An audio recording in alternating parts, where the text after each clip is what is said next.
أن تكون له وجهة نظر صائبة في المجال الاقتصادي بصراحة يعني. للأسف السلطة فشلت. والشارع والحراك نجح. فشل. حتى الحراك فشل.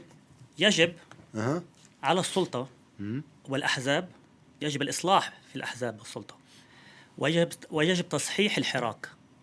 ما معنى تصحيح الحراك؟ يعني المطالبة. يعني أنت من الذين يقولون أن الشعارات سيست أكثر من اللزوم؟ أكيد نحن في عنا هدفين، يا التسوية والحوار يا الفوضى. لا يوجد حل وسط. ما في حل وسط أبدا. والتسوية والحوار بتوصلك لمعالجة فساد، لاستقرار، وعندك مستقبل هو النفط والغاز. بس معالجة الفساد في حاجة لمؤسسات طبيعي، والمؤسسات تشرف عليها أجهزة الدولة. المؤسسات من وين بتبلش؟ الحراك من وين ببلش عادة؟ مش بينطر 24 يوم بدون أي جدوى لليوم.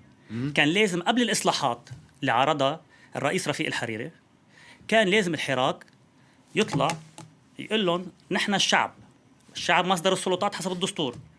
تفضلوا لانتخبناكم بالبرلمان يا نواب، واعملوا لنا تعديل في الدستور أو قانون انتخابي خارج القيد الطائفي.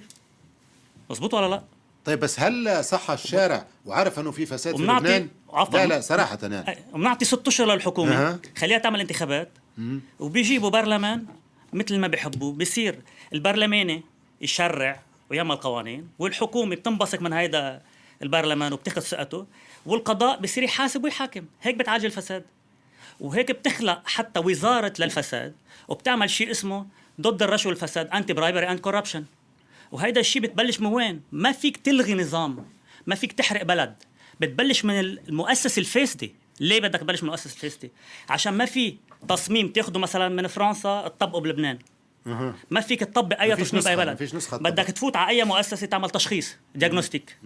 على طريق الدياغنوستيك بتشوف شو ممكن تحط ديزاين تصميم، وهذا الديزاين بتضلك تعمل له كنترول وتعمل له مونيتورينج وايفالويشن لحتى تشوف اذا بدك تعدل فيه بتظبط فيه بهالطريقه. وانا اين فشل الحراك؟ لأن قلت الحراك فشل كمان. الحراك بس فشل الحراك عشان صرنا 24 يوم ما في طلب ولا في مسؤول يعني للحراك. كلام عون صحيح؟ لا حتى 10% من الحراك هن فيك تقول عنه نازيين، عشان 90% اليوم اذا بدك تدرس الخارطه من النعمه لخلدي لرياض الصلح للشيفروليه لجل الديب للإمارة اللي بطرابلس، بتعرف إنه أحزاب موجودة على الأرض، ما عادش في حراك. أحزاب صارت موجودة على الأرض. سيست. أنا بسألك سؤال. امبارح أنت حضرت الوليد بيك كيف تأهلوا فيه وقالوا له تفضل وراحوا ابنه على المستشفى ورجعوا عادي، ووليد بيك وأخذوا معه سيلفي، صح ولا لا؟ فهيدا دليل إنه كل مطرح بلبنان في حراك تابع، هذا الاشتراكي، هذا للمستقبل، هذا للقوات، هذا للكتائب. اخترق الحراك. خلص سيس الحراك. اخترق